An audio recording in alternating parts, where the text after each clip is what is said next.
Hi, everyone, and welcome to Resource Revolution, the resource management podcast. I'm your host, Christine Robinson. On this podcast, we will discuss the real-life experiences of people in and around the world of resource management.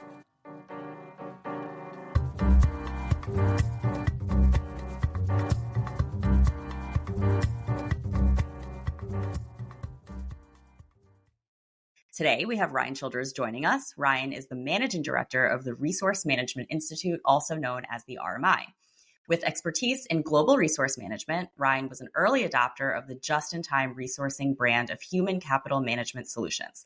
His passion for the discipline of resource management is central to his role leading this important industry institute.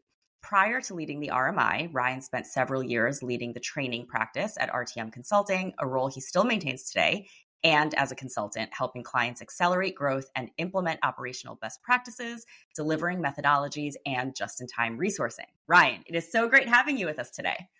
Awesome. Thank you. It's great to be here. Yeah, this is a guest that I've been very excited about, you guys, because Ryan is, of course, very famous within the resource management community. So I always like to get started by understanding how our guests got involved with this thing called resource management in the first place. So tell us about that. Tell us about your journey. Wow. Yeah. You look at a career, 15 years in resource management, and kind of play back, how in the world did this journey get started in the first place? And it takes me back. So 15 years ago, I was working in leadership in a software company here in Indiana, where I'm based out of. And I was headed to an industry conference. And as part of that event, they were running some pre-conference workshops. And so I thought, oh, this would be great from a professional development standpoint to enroll in one of these workshops. And so I signed up for one. And the one I signed up for was on services sales.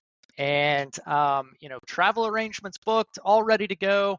A couple of days before the event, I got a phone call saying the person that was scheduled to facilitate the services sales workshop had to cancel. And so the group running the event, they offered some different options. And one of those was to look at the other workshops and see if I could move into one of those. And so I looked at the landscape there and I said, there's one on resource management. I might go check this one out. I've already got travel booked. I'm going to be there. I might as well take this one in. And so that's what I did. And so I'll tell you, I was in that room for about 15 minutes, and I still remember texting my wife and saying, oh my God, I think I found something that not only my organization can benefit from, and I'm super excited to go back and implement in the organization, but I think I've found something I can get really passionate about. Mm-hmm. And so this workshop was put on by RTM Consulting, which, if you tie a couple of things together, RTM Consulting is the organization that founded the Resource Management Institute in 2016. And so coming out of that workshop, I had a ton of energy, a ton of passion around resource management, took what I could from the workshop, went back, implemented a resource management function in my organization, had an opportunity to lead that. Now I'll fast forward to the early part of 2014, and I got a phone call. I'd been networking with the RTM Consulting folks and got a phone call from them. And they said, hey, we have this idea. And our idea is to create a certification program for resource management professionals. And we'd like to offer you a spot in the pilot class. And in exchange for that, we'll certify you, but we want your feedback on the program. Mm-hmm. And so I said, absolutely, count me in. I'm ready to go. I grabbed one of my colleagues who, as a matter of fact, works alongside me now at the RMI.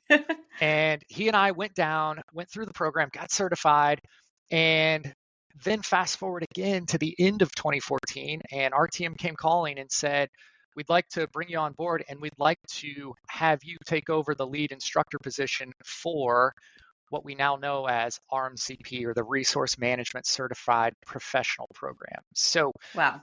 Play all of that back. Here we are now, and having the opportunity to lead the RMI. And it all started because the poor guy who was scheduled to lead a services sales workshop canceled on us a couple of days before the event. It's interesting. I do know who that particular guy is, and I've run into him at industry events over the years. I've thanked him multiple times for unlocking the potential in this journey that I've been on. And so again, now here we are 15 years later, and I have him to thank for it. Wow. That's an awesome story. And I never knew that.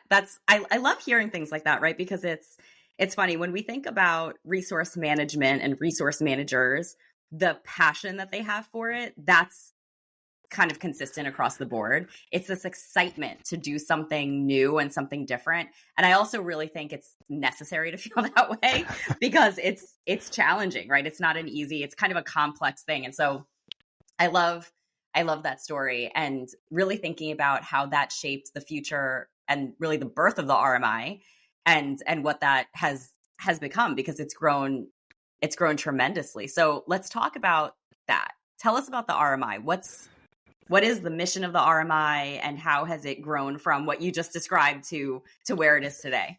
Yeah, that's a great question, and I agree wholeheartedly. I think energy and passion are just a couple of fundamental principles of not only resource management, but how my team and I, how we lead the RMI and bring what we bring to the RM community day in and day out. And so, just a little bit about the RMI and kind of how to think about us. So, from a background standpoint, we were founded in 2016 by RTM Consulting, and over the last 8 years, we've grown to where we now support an over 4,000 member community of resource management professionals. And the best way to think about us is, as an institute, we are 100% dedicated to the advancement of resource and workforce management, thought leadership, leading practices, education, and standards. And our goal is to provide all of that to our membership and then some. We also provide market research and benchmark data. We have maturity models to help organizations advance the maturity of their resource management function. And then we have industry networking and collaboration events that we run. We have a big one coming up in April in person in Indianapolis. That's super important for us and a highlight of every year. And then we run virtual events as well. Of course, we mentioned the resource management training and certification program that we call RMCP. That's a global program where we've certified over 1,400 resource management professionals. As part of that, we teach our just-in-time resourcing brand of global resource management. And so that's a little bit about us. We're super, super excited about what we do and the group that we get to serve. Very cool. And it's interesting because one of the things that you said really throughout that was this idea of community, right? Community building, bringing people together.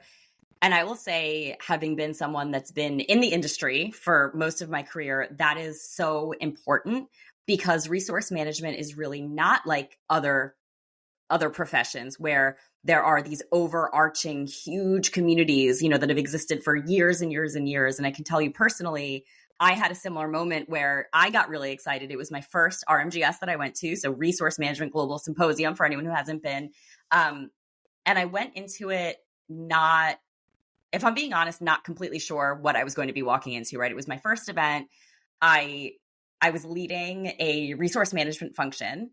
I certainly had the experience and expertise in the profession, but I had never felt that I was part of really a community. That idea was new to me. So when I got there, it was like, wow, there's all these resource managers in one place. I can't believe this, right? And there were these breakout sessions and actual topics that pertained to what I do every day and what my team focuses on. So that was huge. And certainly the RMI is fantastic at building that community. And there's a real appetite, I would say, for it in this profession.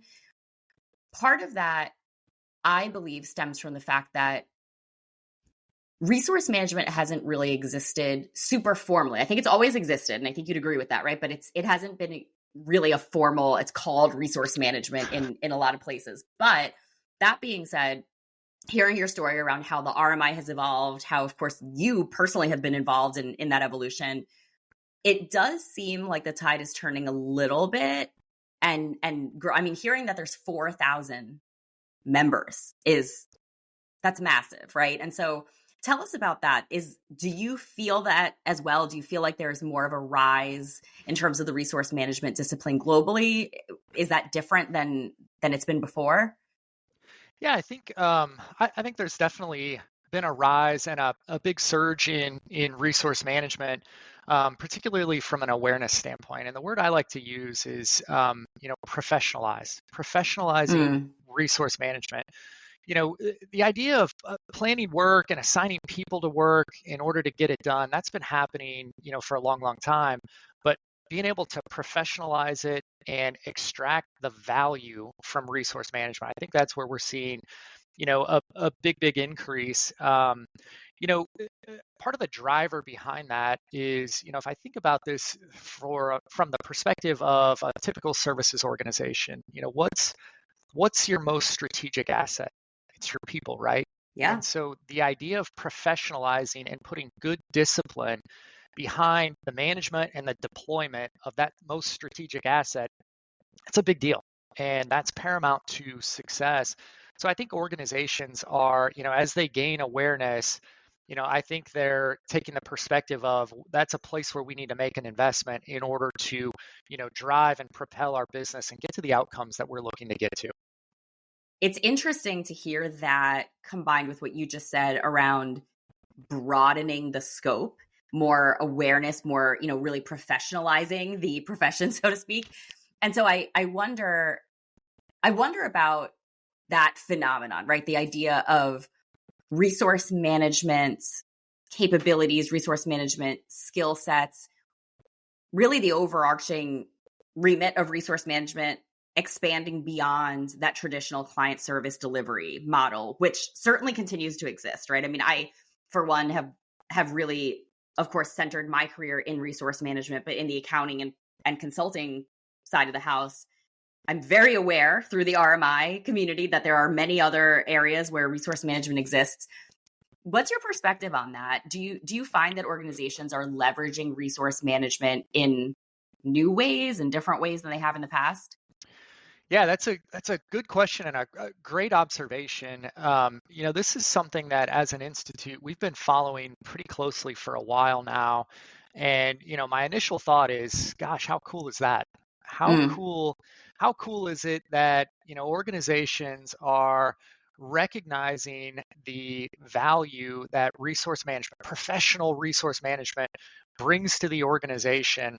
They're seeing that and looking to take that capability and expand it to other parts of the organization beyond just client delivery. And we would say, the same thing. I grew up in client facing service delivery. That's where I spent the bulk of my career. And so, it's easy for me to recognize the role effective resource management plays in that part of the organization.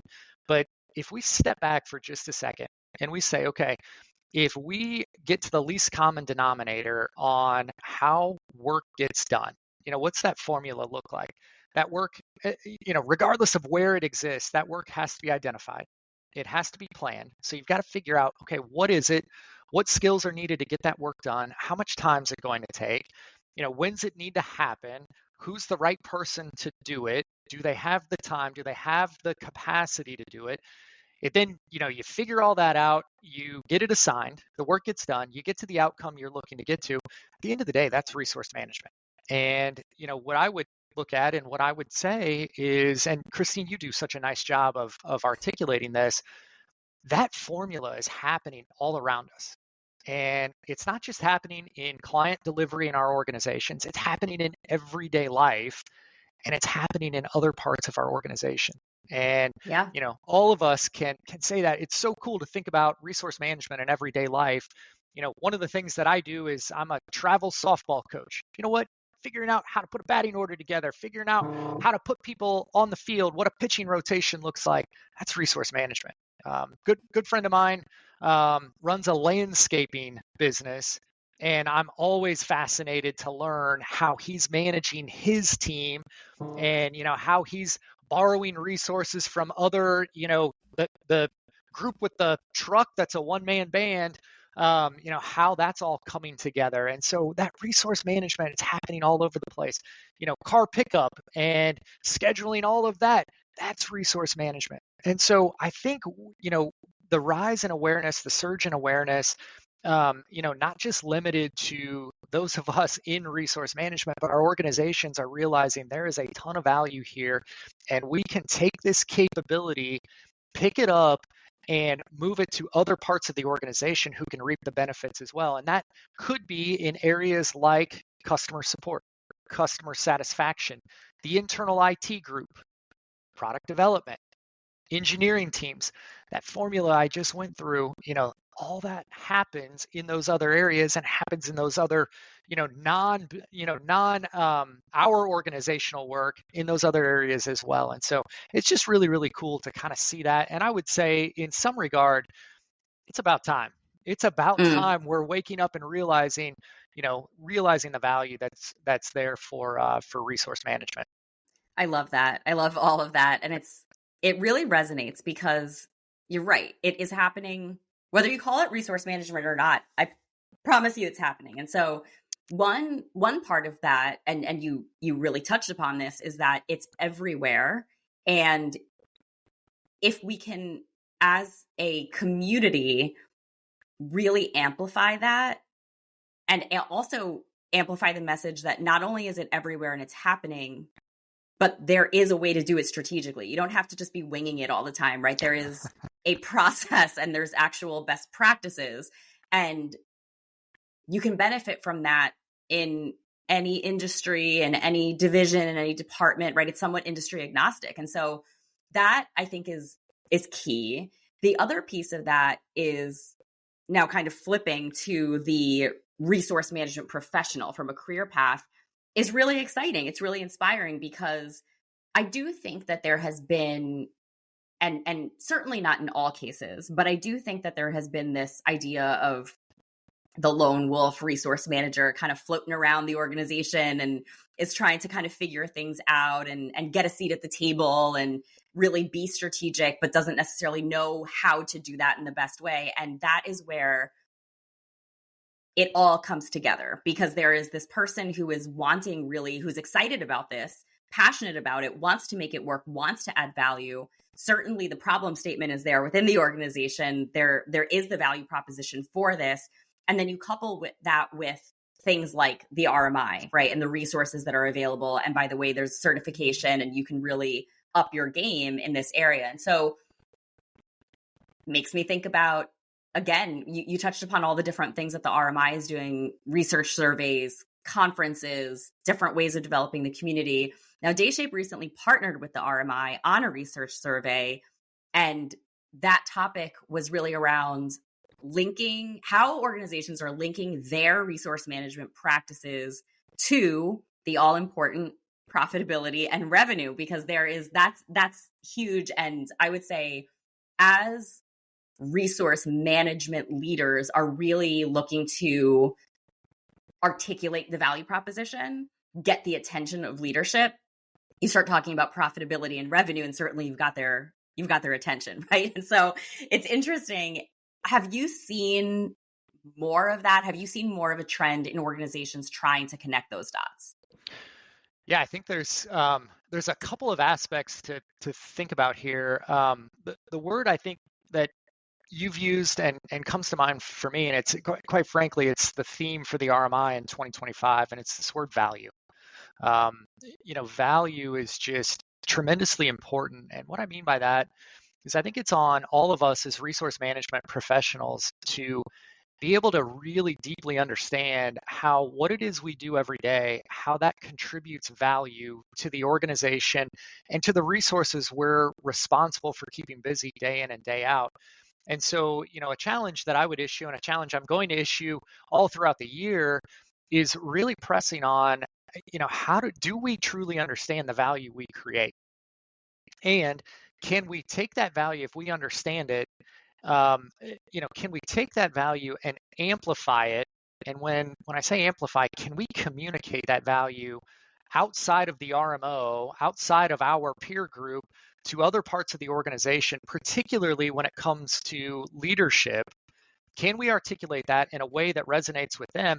If we can, I think that helps with our ability to gain support, gain momentum, tackle some of the inhibitors that we undoubtedly face in executing resource management practices, and then sustain the growth of the RM function as well. And so I think value is super important. And I'll come back to the research study that we did collaboratively between the RMI and Dayshape. I'm really glad you brought that up, because I think in that particular study, there was a lot of insightful information in there. And our challenge was to try to get our arms around the connection between resource management and project profitability, and really looking to see, are there trends there or not. And Yeah. I think what I would take from what I saw in the research is, I wish I could say the trend is there, and absolutely we're digging in as resource management professionals and really trying to tie back to project profitability. What I think is really there is not so much a trend. I think there's more aspiration there. And I think there's recognition that this is an opportunity for all of us in resource management to dig a little bit deeper, to be able to connect back resource management and its impact on project profitability. And quite frankly, we've got some work to do. Yeah. We have some Yeah. work No, to I, do I in could order to not get agree there. more. It's interesting that you say that, because this idea of the aspiration being there, that's so, I felt that. Like, I think the resource management community, they want to do this, right? There isn't resistance. They want to do this. And part of it, I wonder, is, do they know how, right? And I think as we start discussing, look, we're talking about this research report. This is one of the ways, right? Access these resources and cite them. Sometimes you're in a meeting and you just know that person they really know their stuff, right? Like, they are aware of what's going on in the industry. They are in touch with the trends. They have their finger on the pulse of what's happening in their business. And yes, by the way, they're an expert and they know what they're doing internally as well. But there is something broader that is really necessary in order to even bring yourself up to that level, from even if it's just personal, right? From a personal career journey, not to mention the impact, certainly, that it could have on the community. So as we think about this idea of value, and I love that, and thinking about that really coinciding with, as you say, the results of what we looked at.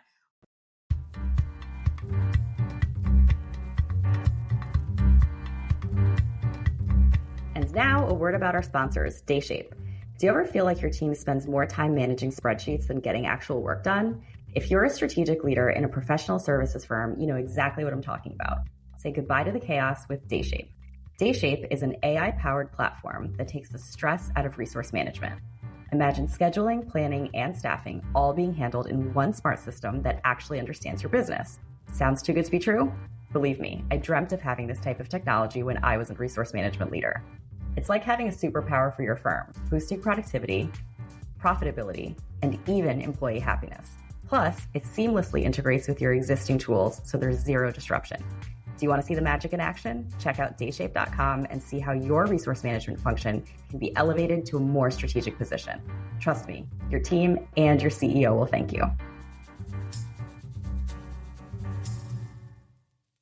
There seems to be a couple of things, and I did read through the report myself. Something's going on, right? There's something that's not quite syncing up between, I call it, let's just say, resource management in general and revenue goals. What's your take on that? I think this goes back to connecting resource management and revenue and project profitability. And I think I would just acknowledge the fact that getting there is hard.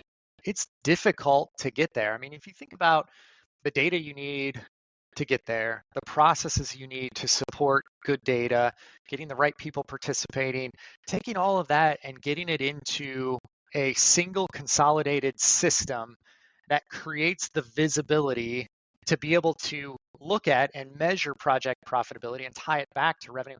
All that's hard. All that's really, really difficult to do, not to mention the commitment it takes and the discipline it takes to consistently do that and have all the right people doing the right things and participating in the right places, driving accountability. All that is really, really challenging and it's difficult. And so, if you think about what we saw in that particular research report, I think it highlighted, some things that we need to increase our focus on. And it goes back to, you mentioned this idea of becoming more strategic. I can't tell you how many times, whether we're in the RMCP classroom or we're in conversations with RMO leaders, and the phrase comes out, we'd like to become more strategic in our organization. We'd like for resource management to have a greater seat at the table and become more strategic. Value's a vehicle to help us get there. And so we've really got to put the work in.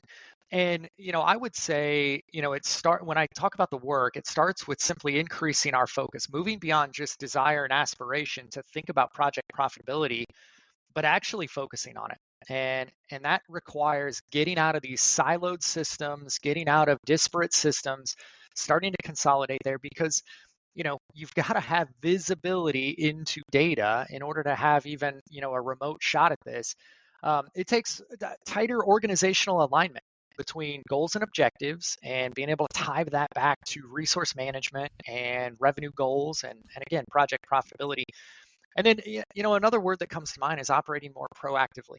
And we really press on this with the organizations that we help, and especially in the RMCP classroom, is becoming less reactive and more proactive in all of our resource management processes. And again, it goes back to having good data, having good processes that are enabled, not manual processes. We've got to have good processes that are automated with optimized technology within our technology ecosystem.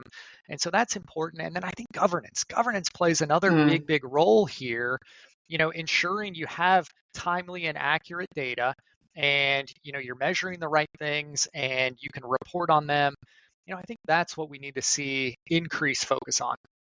It's a big deal, isn't it? Right? Because part of it is really this message around it's not enough just to want it. That's great. You do need to want it because it's challenging and you need to be fueled by something, right? The passion's there, the aspiration is there. Is it a super clear path on how to do what's next? Probably not, right? That's depending on the organization, what the inherent challenges are there, what those nuances are within their particular firm or organization. And part of what I really like about what you said is get specific around what those things are, is what's the root cause, right? So again, coming from an accounting firm background, right? It's what is happening, right? Do you have systems that don't talk to one another? Do you have maybe resistance from a certain part of your organization? We'll find out why, right? What is going on? Be able to articulate that, and that really puts you in a position to drive that value. So, I mean, I think that's good advice outside of resource management. That's any industry, that's any profession, right? And so, speaking about that and the idea of, right, because there's part of this that's the community, that's what the institute in an overarching way is doing for the profession. But then there's the very personal aspect of people that are in this job and they want to succeed. Tell us about that from an RMI perspective. Does the RMI support individuals in resource management roles, in addition to, of course, the organizations that they support? Yeah, absolutely. That's a great question, and that's one that for me really hits at what the RMI is all about and what the RMI is designed to do. And I'll tell you, when I wake up every day, and I'll speak for my team here as well, when the RMI team wakes up and we think about what we're focused on, we're trying to create a community and be a resource for resource managers in helping them get better at what it is they do. And I think it's interesting. I'm glad you picked up on the word community, and you started down a path earlier that I want to go back to, because it's important. It's a big deal. And that's this idea. I'll tell you, my favorite moment of every year when it comes to supporting resource managers is when I step on stage at the Resource Management Global Symposium at RMGS, and I look out in that crowd, and you see a couple of things. You see a whole bunch of fresh faces. These are resource management professionals that are finding the RMI and coming to RMGS for the first time. And you see it in veterans too, because they come back to this feeling that I'm going to tell you about, and it's the aha moment. That's what I like to call it. It's the aha moment that, oh my God, I'm not alone. And this thing that I feel passionate about, this thing that I have energy about, this resource management thing, I'm not on an island all by myself trying to figure it out. I'm looking to my right, I'm looking to my left, I'm looking in front of me, I'm looking behind me, and I'm surrounded by a community of resource management professionals that care about resource management just as much as I do.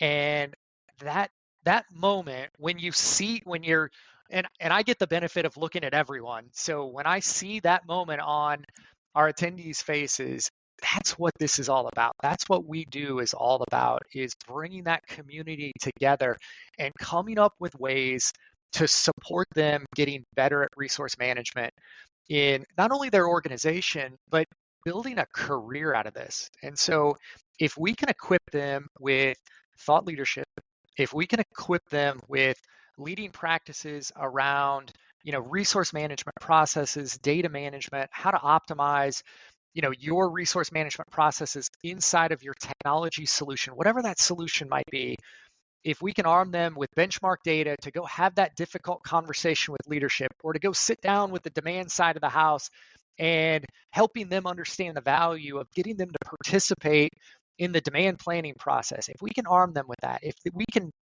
give them a maturity model that lets them set a course for how they're going to get from, basic resource management to more strategic resource management, if we can do that, we're helping them a ton. And by the way, from a career standpoint, if we can give them training on resource management, if we can put them in a classroom and give them the opportunity to demonstrate their expertise in their field of choice in resource management, they can put RMCP after their name. And that helps them not only in their current role, but helps them career-wise if they happen to move on or they want to aspire to go lead an RMO somewhere. That's what we do. And that's where we get a lot of energy and where we harness our passion to help move the ball forward for resource and workforce management. It's this ripple effect, right? Of starting in one place, but having the opportunity to touch so many different areas. You talked about this idea of equipping the resource management professional. We can't have a conversation right now around trends without talking about AI. That's a major trend. It's a huge topic of conversation. I think it comes up in almost every area, certainly in resource management. What are some thoughts there? What are the key considerations in terms of, again, equipping, right, and preparing resource managers and organizations for a future shaped by AI, whether that's within the resource management space or more broadly? Yeah, AI is so fascinating, and this is a place I'll tell you, as an institute, we are really, really watching the evolution of AI. It's here. It's here. It's in our everyday lives. We have pockets of it in the resource management space, and more is on the horizon, right? So it's here, it's coming, it's all of the above, and something we've really got to pay close attention to. My perspective on AI is one that I probably share with a whole bunch of people, and that's, the impact that AI will likely have on us. It has the potential to be as transformational, I think, as the introduction of the PC, as the internet. That's what I think we have the potential to be dealing with here. Now, whether we get there or not, I think time will tell. But I think the potential for that kind of impact on our personal lives and our business lives, and especially in resource management, I think that potential is there. And so, the question around equipping and preparing for AI, I think, is a good one, and one that we will continue to talk about. But, where I would go with this in terms of advice I would offer is, it starts with education. And so if you're sitting in a resource management seat, whether you're an RM, an RMO leader, I think education is super important. And the thing that's great for all of us is our technology providers are investing a lot in AI, both in terms of functionality, but they're doing a really nice job of talking about it and putting things out there that we can consume to help with that education around what's coming. And so that would be a foundational building block in terms of your preparation, is get educated and digest and consume all that you can from your technology provider. And oh, by the way, think about, some of the impact of AI beyond just the features and functionality. What are some of the risks AI is going to introduce. We had a really interesting conversation with our RMI advisory board in the last week, talking about just some of the implications AI will have on things like hiring and interviewing candidates and the vetting process that has to go in there. And so just an easy example of just some of the risks that AI poses. I would take that a step further and say, start to create a vision for what AI looks like in your organization. So again, that's, you've got to be educated in order to start. Get educated on what your technology provider is going to bring to the table. Think about how that then gets deployed in your organization and what you can do today. Where I would encourage you to focus today is on getting your processes right and getting your data right. Because as we know, AI, much like any technology solution, if your processes are bad and your data is bad, it's garbage in, garbage out. And so you can make the investment now in getting those two things right. I think that's important. And then I'm going to go to the softer side here for just a second. And this is a topic that I'll say is another one we get a lot of energy and passion in, and that's our skill set. So let's make this personal. And what I'm focused on is thinking about, in a future of AI, what does my skill set need to look like in order to stay relevant? What does my team's skill set need to look like in order to stay relevant in a future of AI? How would I advise my kids in terms of what they major in and the classes they take and the profession they get into in a future with AI? And everything I'm seeing, everything I'm reading, everything I've gleaned from my career is pointing at one area. And look, you've got to be technically sharp in AI and how to use it and all of those things. I think that goes without saying with any technology advancement. But the skill set I would encourage everyone to think about and start developing is our soft skills, our interpersonal skills. So how we communicate with our boss, how we communicate with our peers and colleagues, how we communicate with our team. Analytical skills. Everyone's probably dabbled in Chat GPT by now.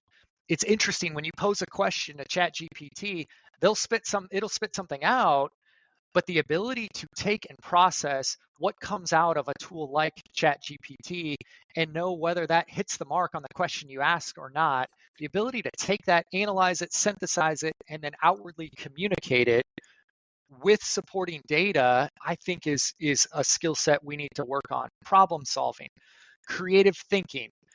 These are the skills that really will become important in that future with AI. And so again, as I'm talking with my team, as I'm thinking personally about my skill set and my kids, quite frankly, as I'm advising them, I'm pointing them at, have those difficult conversations with your coach, have those difficult conversations with your teachers, sharpen the ability to have conversations and engage with people, sharpen those things now. Because if you don't, I think that's going to put you behind in that future with AI. That's wow.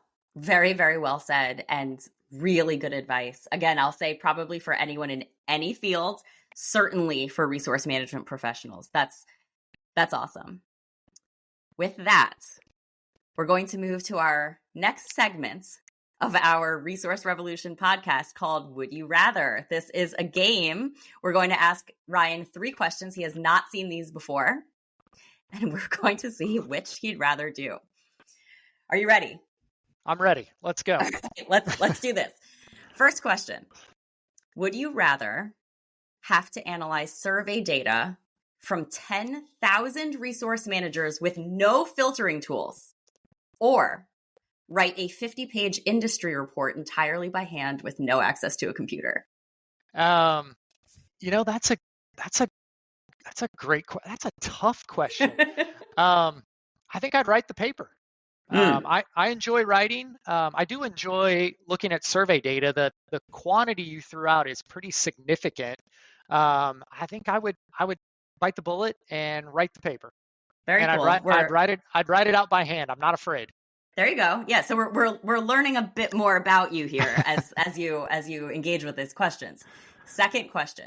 Now, as we've referred to RMGS a couple of times. So for the uninitiated, Resource Management Global Symposium, it's an annual event. Always awesome, by the way. So the question is, would you rather have RMGS go so massively viral that it attracts triple the number of expected attendees, or have so much engagement at the next RMI Connect that the virtual chat crashes?